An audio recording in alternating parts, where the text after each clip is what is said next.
8절의 말씀에 보면 십자가의 도가 멸망하는 자들에겐 미련한 것이요 구원을 받는 우리에게는 하나님의 능력이라 이렇게 말씀했습니다. 구원받은 우리 모두에게 하나님의 능력이 임하여 있는 줄을 믿으시길 바랍니다. 그게 바로 복음의 축복이 되는 것이지요.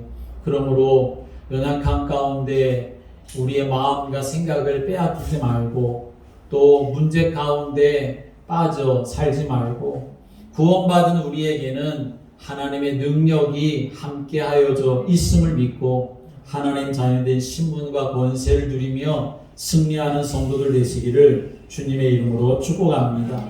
하나님은 하나님의 백성들에게 힘을 주시고 능력을 주셔서 세상을 정복하고 다스리고 복음의 증인으로 살아가도록 축복하시기를 기뻐하시는 분이십니다. 그래서 이사야 40장 31절의 말씀에는 오직 여호와를 앙망하는 자는 새 힘을 얻으리니 독수리의 날개침이 올라감 같을 것이요 다른 박질하여도 곤비치 아니하겠고 걸어가도 피곤치 아니하리로다 라고 말씀했습니다. 코로나19로 일상에 어려움이 많고 특별히 믿음 생활, 특별히 예배 생활하는데 정말 어려움이 많지만 여호와를 앙망하는 자가 되시길 바랍니다. 복음을 위해서 달려가는 자가 되시기 바랍니다. 생명 구원의 역사를 위해서 헌신하며 나아가면 하나님의 영광을 위한 중심을 가지고 여러분의 삶의 현장에서 정말 내가 복음 중심, 말씀 중심, 기도 중심, 예배 중심, 또 전도 중심 가지고 살아가면 하나님은 새 힘을 주시고 또 새 은혜를 주시고 또 새 능력을 주시고 새 믿음을 더하시는 하나님의 능력의 역사가 여러분들에게 함께 하게 될 줄을 믿으시기 바랍니다. 오늘 우리가 읽은 고린도전서 1장, 이 고린도전서 후서의 말씀은 사도 바울이 고린도 교회에 보낸 편지입니다. 물론 이 편지는 사도 바울이 자기의 그저 사적인 그러한 내용이나 사적인 감정을 담아서 보낸 편지가 아니라 교회와 성도들을 향한 하나님의 마음, 성령의 감동으로 되어진 편지입니다. 그렇기 때문에 그 당시 고린도 교회에게 뿐만 아니라 지금 오늘 우리와 또 우리 교회에게도 하나님의 이 말씀은 살아서 운동력이 있는 말씀이 되는 줄을 믿으시기 바랍니다. 그래서 오늘도 이 말씀을 통해서 깨닫는 성도가 되어지고 하나님의 은혜를 깨닫고 하나님의 능력을 우리가 발견하게 되어지면 하나님이 그 심령을 통하여 일하시고 하나님 영광 받으시는 줄을 믿으시길 바랍니다. 그래서 오늘도 하나님의 말씀을 그저 읽고 내 귀로 듣는 것으로 만족한 것이 아니라 오늘 이 말씀이 내게 생명의 말씀이 되고 능력이 될 말씀이 되고 또 성취될 말씀이 되어지는 줄을 믿고 오늘도 하나님 자녀된 구원받은 나에게 하나님의 능력이 충만케 되어지도록 사모하는 성도들 되시기를 주님의 이름으로 축복합니다. 사도 바울이 고린도 교회에 지금 편지를 보내고 있는 것인데 그 당시에 고린도 지역은 어떤 지역이었느냐? 고린도 지역은 상업과 무역이 매우 발달한 그런 지역이었습니다. 경제적으로 굉장히 풍요로운 지역이었지요. 그러나 경제적으로는 풍요로웠지만 도덕적으로나 윤리적으로는 매우 부패하고 타락한 정도가 이루 말할 수가 없을 정도였습니다. 이러한 지역적인 특성은 안타깝게도 고린도 지역에 있는 이 고린도 교회에도 심각한 영향을 끼치게 되었던 것입니다. 그래서 고린도 교회에는 많은 문제들이 있었습니다. 그래서 사도 바울은 오늘 이 말씀을 통해 고린도 교회가 그러한 문제들을 다 극복하고 오히려 세상을 정복하는 하나님의 사람들 또 교회가 되기를 간절히 바라는 마음을 담아서 오늘 이 메시지를 전하고 있는 것이지요. 쾌락과 향락 문화가 그리고 또 자신의 배만 위하는 그런 유혹이 심했었던 고린도 지역은 사실은 지금 우리가 살고 있는 이 시대와 다를 바가 전혀 없습니다. 우리는 세상적 유혹이 너무나 극심한 그런 시대를 살아가고 있습니다. 이런 시대를 살아가는 성도로서 복음으로 현장을 정복하고 현장을 살리는 믿음의 사람들이 되어야 하는데, 그런데 세상은 그렇게 만만치가 않습니다. 오늘 본문에도 사도 바울이 고린도 교회 성도들에게 이렇게 말을 합니다. 26절 27절의 말씀에 보면, 형제들아 너희를 부르심을 보라. 육체를 따라 지혜로운 자가 많지 아니하며 능한 자가 많지 아니하며 문벌 좋은 자가 많지 아니하도다 라고 말합니다. 지금 고린도 교회 안에 하나님의 부르심을 받아서 믿음의 삶을 살아가고 있는 사람들이 있는데, 그런데 그 사람들을 육체를 따져서 보면 세상의 육체대로, 세상의 방법대로, 방식대로 그렇게 따져보면 교회 안에 그렇게 사실은 세상 사람들과 비교할 만하게 탁월한 그러한 지혜로운 자, 능력 있는 자, 문벌 좋은 자가 많지 않다라고 지금 말하고 있는 것이지요. 오늘날도 그런 경우가 참 많이 있습니다. 또 우리 자신을 바라봐도 또 세상과 그렇게 견줄한다 하더라도 견줄 만한 탁월한 것이 없어 보일 수가 있습니다. 사람의 수 또는 건물의 크기, 그러한 것 가지고 우리가 비교하며 살아간다고 하면 결코 복음의 축복과 그 비밀을 누릴 수가 없게 되겠지요. 그렇기 때문에 오늘 우리에게 중요한 메시지를 주고 있는 것입니다. 설령 그런 세상적인 부분들이 있다 할지라도, 아니 없다 할지라도 거기에 매일 것이 아니라 하나님이 교회를 향해서 가지고 계신 그 마음이 무엇이고 성도를 향해서 가지고 계신 그 뜻이 무엇인지를 발견해야만, 그리고 그것을 내 것으로 붙잡아야만 그 사람은 있든지 없든지 하나님의 은혜와 능력 가지고 승리하는 사람이 되는 줄을 믿으시길 바랍니다.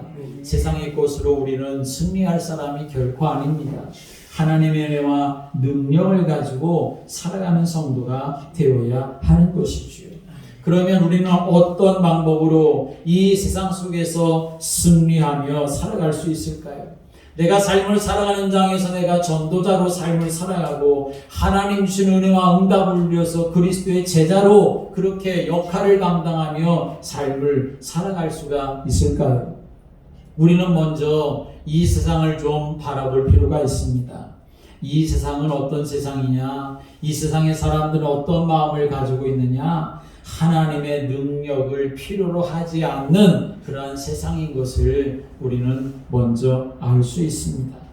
18절부터 21절의 말씀을 다시 한번 읽어볼까요? 18절부터 21절 다 같이 함께 읽겠습니다. 십자가의 도가 멸망하는 자들에게는 미련한 것이요 구원을 받는 우리에게는 하나님의 능력이라. 기록된 바 내가 지혜 있는 자들의 지혜를 멸하고 총명한 자들의 총명을 폐하리라 하였으니, 지혜 있는 자가 어디 있느냐? 선비가 어디 있느냐? 이 세대의 변론가가 어디 있느냐? 하나님께서 이 세상의 지혜를 미련하게 하신 것이 아니냐? 하나님의 지혜에 있어서는 이 세상이 자기 지혜로 하나님을 알지 못하므로 하나님께서 전도에 미련한 것으로 믿는 자들을 구원하시기를 기뻐하셨도다. 아멘. 오늘 이 말씀을 보면 하나님 모르는 이 세상 사람들의 모습을 우리에게 보여주고 있습니다.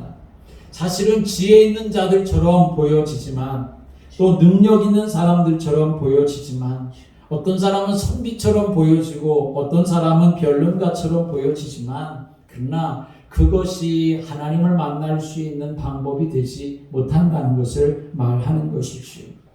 오히려 그 사람들은 그들이 가지고 있는 그 자기 그것 때문에 하나님을 필요로 하지 않는다는 것을 우리에게 말씀하고 있는 것입니다.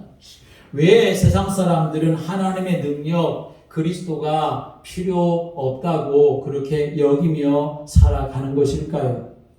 그것은 바로 한 가지 사실을 모르고 있기 때문에 그렇습니다. 지식과 물질과 과학 모든 것 다 있는 그런 시대에 있지만 그러나 한 가지를 모르고 있습니다. 영적인 사실, 창세기 3장의 사건을 사람들이 알지 못하고 있는 것이지요. 그 배후의 역사는 이 사단의 세력을 알지 못합니다. 요한복음 8장 44절에 너희는 너희 아비 마귀에게서 났으니 예수님이 그렇게 분명히 말씀하셨는데 사람들은 그 사실을 알지 못하며 살아갑니다. 잘 사는 것 같으면 자기가 잘해서 사는 줄 알고 때로는 힘들고 어려우면 누군가 나한테 어려움을 줘서 내가 그렇게 사는 줄 알며 살아가는 것이 세상 사람들의 일반적인 생각입니다. 그러나 그 배후에 반드시 사단이 역사하고 있는데 하나님을 떠난 것이 문제이고 죄 가운데 빠져 있는 것이 문제인데 사람들은 그 사실을 모르며 살아가고 있는 것이요. 그래서 사단은 불신자들을 붙잡고 속임수를 쓰고 있습니다. 예수님조차도 속여서 시험하려고 했지요. 마태복음 4장에 말씀 오면 마귀가 또 그를 데리고 지극히 높은 산으로 가서 천하만국과 그 영광을 보여 이르되 만일 내게 엎드려 경배하면 이 모든 것을 내게 주리라 라고 이렇게 마귀가 예수님을 시험했던 것을 볼 수 있습니다. 이 세상의 모든 것을 다 줄 수가 있다고 그렇게 꿰어서 영적인 사실만을 놓쳐버리게 하지요. 하나님만을 모르게 하는 것입니다. 고린도후서 4장 4절의 말씀 오면 이 세상의 신이 믿지 아니하는 자들의 마음을 혼미하게 하여 그리스도의 영광의 광채가 그 영광의 그리스도 영광의 복음의 광채가 비치지 못하게 함이라 라고 말씀하고 있습니다. 영적인 것을 전혀 모르도록 사단이 세상적인 것을 가지고 속이며 살아가는 것이요. 세상적인 것 있으면 뭔가 잘 될 것처럼 생각하게 하고 세상적인 것이 없으면 나는 아무것도 할 수가 없는 것처럼 그렇게 마귀가 속인다는 것입니다. 결국은 빌립보서 3장 19절의 말씀 오면 그들의 마침은 멸망이요 그들의 신은 배요 그 영광은 그들의 부끄러움에 있고 땅의 일을 생각하는 자라라고 말씀합니다. 그래서 세상의 모든 사람들 다 이 세상에서 먹고 사는 문제에 모두 다 빠져 있는 것입니다. 그것을 위해서 세상 교훈 풍조를 따르게 합니다. 그래서 사도 바울은 골로새 교회에 그렇게 증거했습니다. 누가 철학과 헛된 속임수로 너희를 사로잡을까 주의하라. 이것이 사람의 전통과 세상의 초등 학문을 따르는 것이지 그리스도를 따르는 것이 아니다 라고 말씀하고 있습니다. 여러분, 정말 여러분의 가슴에 예수 그리스도가 전부가 되어지고 예수 그리스도와는 세상의 어떤 것과도 바꿀 수가 없는 그러한 견고한 믿음이 여러분들에게 담아져 있게 되기를 주님의 이름으로 축원합니다. 세상은 아무리 잘 나가는 것 같아도 그러나 결국 이 세상은 재앙이 닥치게 되어질 것입니다. 그런데 사탄은 이 재앙에서 벗어나는 길이 자신의 능력, 자신의 방법, 세상의 것으로 되는 것처럼 그렇게 사람들을 속이고 있다는 것이죠. 믿음의 삶을 살아가는 사람들에게조차도 그렇게 계속 속이고 있는 것입니다. 그러나 오늘 우리가 읽은 성경의 말씀에 보면 20절에 이렇게 말합니다. 지혜 있는 자가 어디 있느냐? 선비가 어디 있느냐? 이 세대의 변론가가 어디 있느냐? 하나님께서 이 세상의 지혜를 미련하게 하신 것이 아니냐라고 이렇게 말하고 있습니다. 세상에 자신을 구원할 수 있는 지혜를 가진 사람이 아무도 없다라고 말하고 있는 것입니다. 결국 하나님을 떠난 인생들에게는 저주와 재앙의 문제가 오게 되고 영원한 지옥의 고통이 오게 되어지는데 그것을 해결할 수 있는 선비도 없고 변론자도 없고 지혜 있는 자도 없다는 것입니다. 이것은 오직 그리스도로만 되는 줄을 믿으시기 바랍니다. 그래서 예수님이 그리스도로 이 세상에 오신 것이고 이 세상에 오신 예수님은 십자가에서 우리를 위한 대속의 제물이 되어 우리를 구원하여 주신 줄을 믿으시기 바랍니다. 하나님께서는 말세 때가 오면 사람들이 어떻게 살아가게 될 것인가 하는 것에 대해서 말씀하고 있습니다. 말세 때가 오면 여러분 하나님을 더 사랑하시길 바랍니다. 우리는 더 복음 속으로 들어가는 자가 되어야 합니다. 정말 예수밖에 없구나 그런 삶 속으로 우리가 들어가야 하는 것이 마땅합니다. 그런데 말세 때가 되면 세상은 어떻게 되느냐? 디모데후서 3장 1절 2절에 말씀 오면 너희는 이것을 알라 말세에 고통하는 때가 이르러 사람들이 자기를 사랑하며 라고 말하고 있습니다. 세상 말세가 되어지면 전부 다 사람들은 자기를 사랑하게 된다는 것입니다. 이것이 바로 세상의 모습이지요. 자기를 사랑한다고 하는 것은 결국 무엇을 말하는 것입니까? 하나님 필요 없다라고 하는 것을 말하는 것이지요. 누가 이렇게 속였습니까? 마귀가 찾아와서 그렇게 속였던 것이지요. 아담과 하와에게 찾아와서 그렇게 말했습니다. 너희들이 저 선악과 열매를 따먹으면 너희들이 눈이 맑아져서 하나님처럼 될 것이다. 이게 무슨 말입니까? 사단이 속이는 것이요. 너 자신들을 사랑해라 라고 말하는 것입니다. 그런데 그렇게 자기 자신을 사랑해서 내가 하나님처럼 되고 싶은 그 마음이 강해서 선악과 열매를 먹었는데 하나님처럼 된 것이 아니라 오히려 우리 인생은 완전히 타락하고 부패하고 멸망 상태, 사망 상태에 빠지고 말았던 것입니다. 사랑하는 여러분, 문제가 있고 어려움이 있을 때에 조금 눈을 떠서 하나님을 바라볼 수 있는 성도들 되시기를 주님의 이름으로 축원합니다. 정말 우리의 마음에 하나님의 말씀을 담고 또 나를 살린 복음을 여러분이 붙잡아서 이 세상 속에 하나님의 은혜가 아니면 안 되는구나 하는 사실을 고백하고 예수와 동행하는 성도들 되시기를 주님의 이름으로 축원합니다. 세상의 사람들 다 대단한 것 같고 행복한 것처럼 그렇게 보여질 수 있지만 그러나 우리는 무엇을 보아야 되느냐? 하나님이 없는 인생의 모습을 잘 볼 수가 있어야 하는 것입니다. 그것을 볼 수 있어야 하나님의 능력이 되시는 그리스도가 왜 필요하고 여러분이 왜 세상의 문화와 다른 길을 가야 하는지 깨달을 수가 있는 것이고 예수를 믿어도 자부심 있게 예수를 믿으며 믿음의 길을 걸어갈 수 있는 것이고 결국은 예수의 이름 그 한 이름 때문에 승리하는 하나님의 사람으로 여러분들을 세워주시는 줄을 믿으시기 바랍니다. 세상은 이렇게 온갖 지혜자도 많고 선비도 많고 변론가도 많고 하지만 그러나 이 세상 하나님이 없는 이 세상 언젠가는 주님이 다시 재림하실 때에 심판받을 세상인 것을 우리가 알아야 합니다. 하나님의 은혜를 날마다 여러분이 사모하고 그 은혜와 능력으로 여러분이 하나님이 주시는 힘을 공급받아 살아가시게 되기를 주의 이름으로 축원합니다. 그럼 우리는 어떻게 살아야 되느냐? 저나 여러분이나 하나님의 자녀는 구원받은 우리 모두는 하나님의 능력으로 살아가야 되는 줄을 믿으시길 바랍니다. 21절에 하나님의 지혜에 있어서는 이 세상이 자기의 지혜로 하나님을 알지 못하므로 하나님께서 정죄에 미련한 것으로 믿는 자들을 구원하시기를 기뻐하셨도다 라고 말씀하고 있습니다. 하나님께서 우리가 하나님의 능력으로 살아가기 위해서 하나님이 이 세상에 누구를 보내셨습니까? 예수님을 보내셨습니다. 그 예수님도 이 세상에 오셔서 뭐라고 말씀하셨습니까? 내가 전도하러 왔다 라고 이렇게 말씀을 하셨습니다. 어찌 보면 좀 아주 간단하게 생각해 보면 하나님이 예수님을 이 세상에 보내신 것은 하나님도 전도하시려고 보내신 것처럼 생각할 수 있습니다. 또 하나님으로부터 보냄받은 예수님도 이 세상에 왜 오셨느냐? 전도하기 위해서 오셨다. 그렇게 말씀하셨습니다.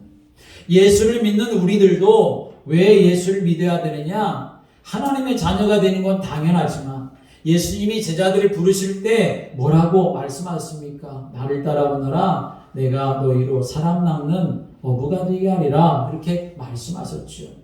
또 부르사 예수님께서 전도도 하며 라고 이렇게 제자들을 부르셨던 이유에 대해서도 말씀하고 계시는 것을 볼 수 있습니다. 왜 전도라고 하는 것이 하나님에게도 예수님에게도 우리 자신에게도 교회에도 그렇게 끊어놓을 수 없는 관계가 되는 것입니까? 이것은 바로 사는 길이 되기 때문이다 하는 사실을 우리는 알아야 합니다. 그것이 미련한 방법처럼 보여지고 세상 사람들이 생각할 때는 어리석은 것처럼 보여질지라도 그러나 하나님은 그 전도에 미련한 것으로 믿는 자들을 구원하시기를 기뻐하신다라고 말씀하셨습니다. 우리는 이제 하나님의 능력과 지혜로 세상을 정복하고 구원의 길을 보여주는 그러한 전도의 사람들로 증인으로 하나님 앞에 사용되기를 기도하고 그 중심 가지고 살아가시게 되기를 주님의 이름으로 축원합니다. 우리가 어떻게 그러한 삶을 살아갈 수가 있을까요? 그것은 하나님의 마음으로 우리가 삶을 살아가는 현장을 바라보아야 합니다. 그래야 하나님의 능력으로 사는 삶을 살 수가 있고 하나님의 뜻을 이루어가는 삶을 살 수가 있습니다. 이 말을 다른 말로 좀 표현한다고 하면 방향을 정확하게 정하고 살아가야 한다는 것입니다. 하나님은 이 세상을 아무렇게나 만들지 않으셨습니다. 또 지금도 하나님은 이 세상을 운행해 가시는데 그냥 아무렇게나 운행해 가시고 계시지 않습니다. 디모데전서 2장 4절의 말씀 보면 하나님은 모든 사람이 구원을 받으며 진리를 아는 데 이르기를 원한다라고 말씀합니다. 하나님께서 정말 원하시는 방향이 무엇이냐? 지금도 하나님은 이 세상을 운행해 가시는데 그 운행해 가시는 이유가 무엇이냐? 모든 사람들이 구원을 받고 진리를 아는 데 이르기를 원하시는 것, 그것이 바로 이 세상에 대한 하나님의 이유가 되는 줄을 믿으시기 바랍니다.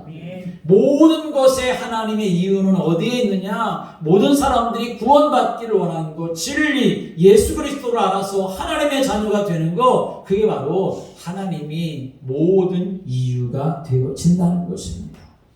그래서 여러분, 우리도 인생 살아가는 이유를 여기에서 찾는 사람이 되어야 합니다. 여기에서 우리의 인생의 방향이 나와야 하는 것이고 여기에서 우리 인생의 목적이 나오는 사람이 되어야 합니다. 그래야 하나님이 그 인생에게 은혜를 베풀어 주시고 능력을 베풀어 주시게 되어지는 것이지요. 코로나19 시대에 전도하기가 너무나 어렵고 또 힘들지요. 사람들과 대면하는 것조차도 지금 어려운 그런 시대인데 그러면 우리는 어떻게 하면 전도하며 살아갈 수 있을까요? 전도가 무엇일까요? 고린도전서 1장 22절 24절의 말씀에 보면 이렇게 말씀하지요. 함께 읽어볼까요? 22절부터 24절 시작. 유대인은 표적을 구하고 헬라인은 지혜를 찾으나 우리는 십자가에 못 박힌 그리스도를 전하니 유대인에게는 거리끼는 것이요 이방인에게는 미련한 것이로되 오직 부르심을 받은 자들에게는 유대인이나 헬라인이나 그리스도는 하나님의 능력이요 하나님의 지혜니라. 아멘. 그리스도는 하나님의 능력이고 하나님의 지혜이기 때문에 전도라고 하는 것은 무엇이냐? 전도는 우리가 살아가는 모든 현장에 예수가 그리스도이심을 선포하는 것, 그것이 바로 전도인 줄을 믿으시기 바랍니다. 예수 그리스도께서 십자가 위에서 모든 것을 다 이루시고 모든 것을 다 해결하셨다고 선포하는 순간 우리의 모든 죄악으로 인한 저주와 재앙이 다 사라지게 되는 것입니다. 우리에게 있던 과거의 상처도 또 현재의 고통도 미래의 불안도 모두 하나님의 구원으로 바뀌는 역사가 일어나는 줄을 믿으시기 바랍니다.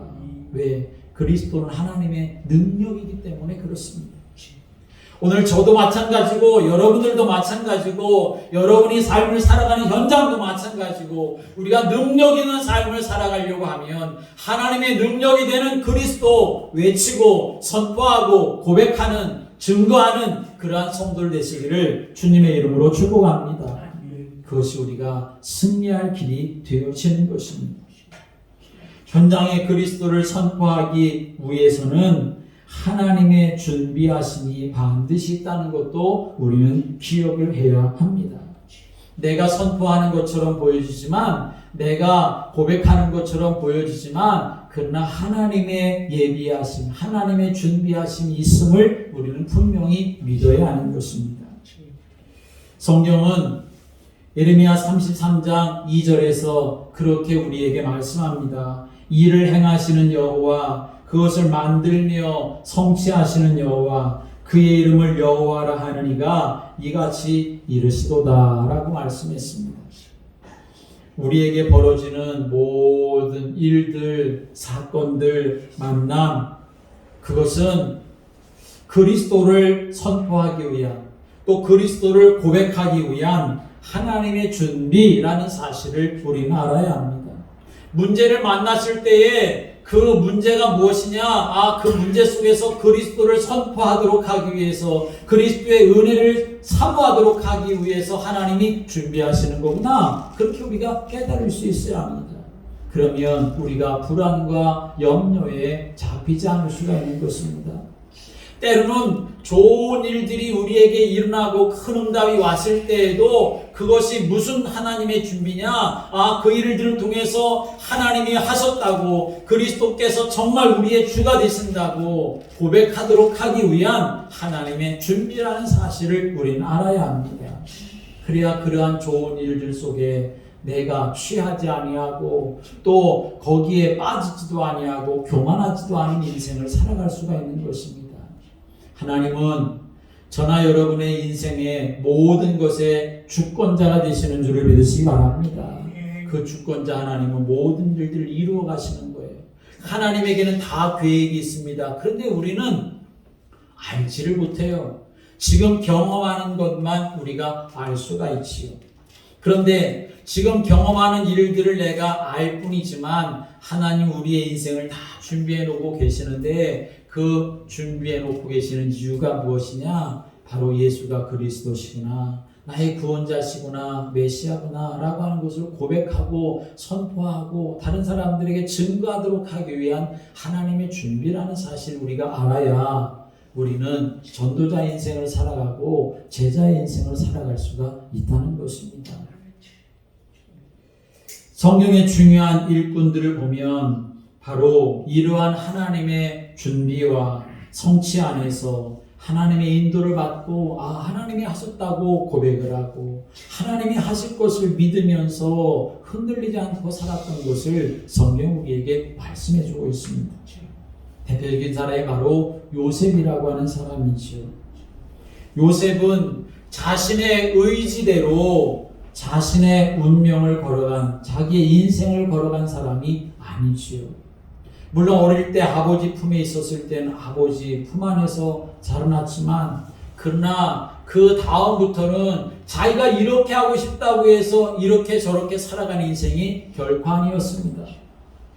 형들한테 미움을 받아서 죽임을 당할 그러한 위기에 빠져가지고 웅덩이에 던져진 것도 자기가 임의대로 하고 싶거나 그랬던 것이 아니었지요.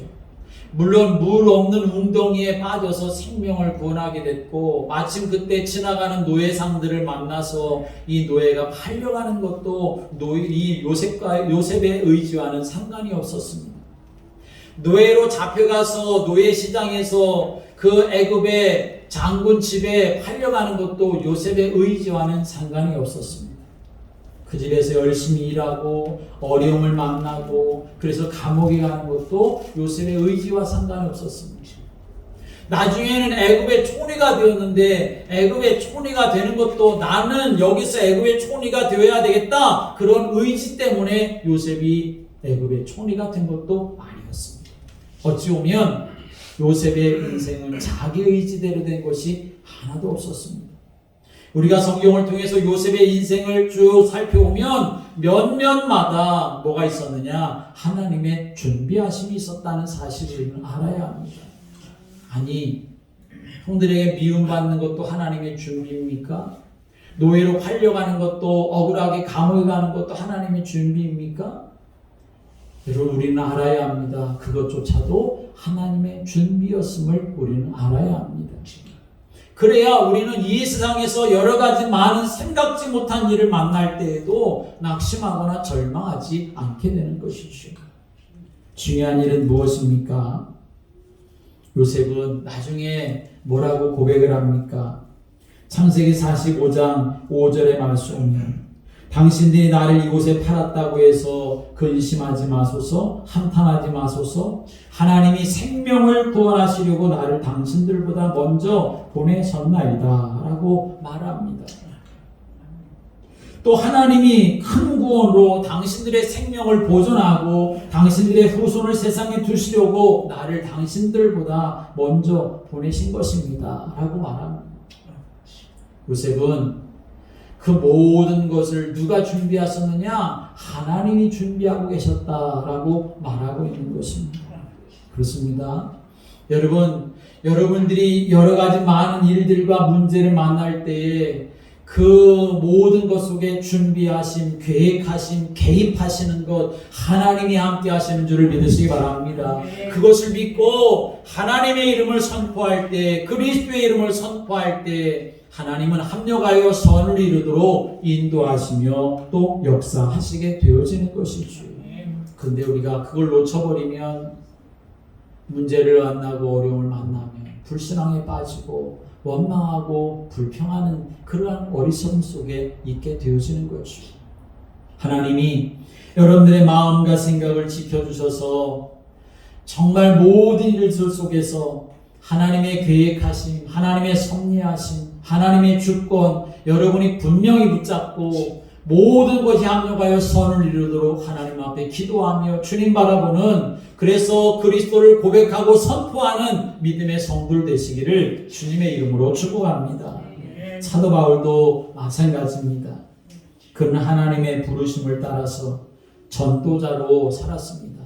그런데 전도자로 살면서 물론 하나님의 놀라운 역사들을 많이 경험했지만, 제자들도 세워지고 교회도 세워졌지만, 그러나 사실은 또 정말 많은 그런 고난을 받게 되었던 것을 볼 수 있습니다.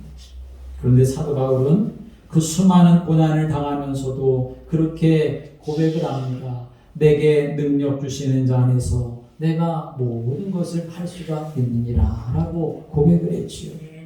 내가 나된 것은 모든 것이 하나님의 은혜다 라고 이렇게 선포하고 고백을 했습니다.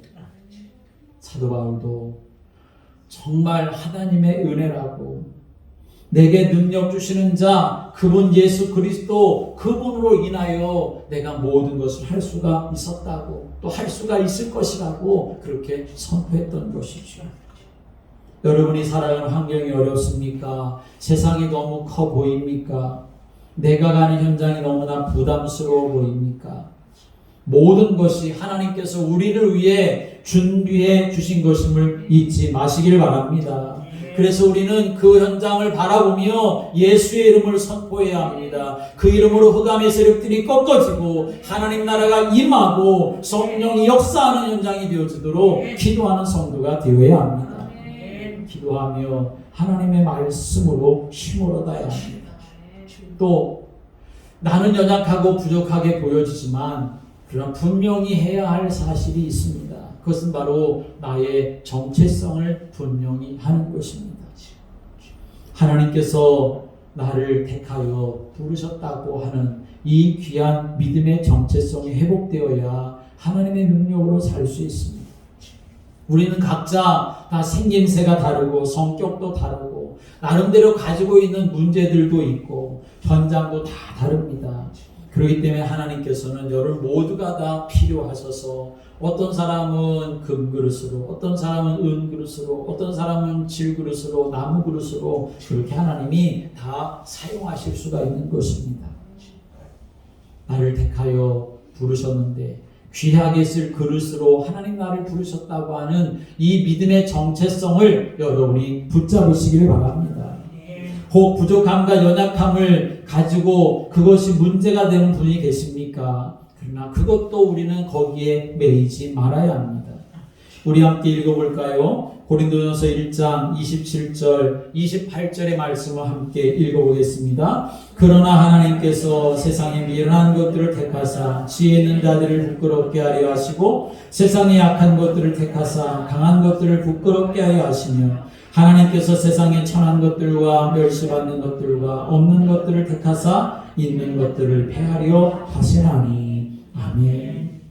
여러분, 우리는 능력이 부족하다면 하나님께서는 우리에게 능력을 주셔서 우리를 사용하실 수가 있습니다. 우리에게 지혜가 부족하다면 하나님께 지혜를 구해서 하나님이 주시는 지혜를 가지고 승리하며 살아갈 수 있습니다. 배경이 없어서 정말 무너지려고 한다고 하면 하나님께서는 하늘 군대와 하늘의 시민권으로 우리에게 배경이 되어 주실 것입니다. 오늘 우리는 무엇이 중요하냐? 있고 없음이 중요한 것이 아니라 바로 하나님이 나와 함께 하신다고 하는, 나는 하나님의 택한 그릇이라고 하는 믿음의 정체성을 붙잡아야 그 정체성에게 부여해 주신 하나님 자녀된 권세와 또 신분을 누리는 사람이 될 수 있습니다. 이사야 41장 10절에 하나님 분명히 말씀하셨습니다. 두려워하지 말라, 내가 너와 함께함이라. 놀라지 말라, 나는 네 하나님이 됨이라. 내가 너를 굳세게 하리라. 참으로 너를 도와주리라. 참으로 나의 의로운 오른손으로 너를 붙들리라 말씀했습니다. 학개서 2장 6절 7절의 말씀 오면 만군의 여호와가 이같이 말하노라. 조금 있으면 내가 하늘과 땅과 바다와 육지를 진동시킬 것이요 또한 모든 나라를 진동시킬 것이며 모든 나라의 보배가 이르리니 내가 이 성전에 영광이 충만하게 하리라. 만군의 여호와의 말이니라 라고 말씀했습니다.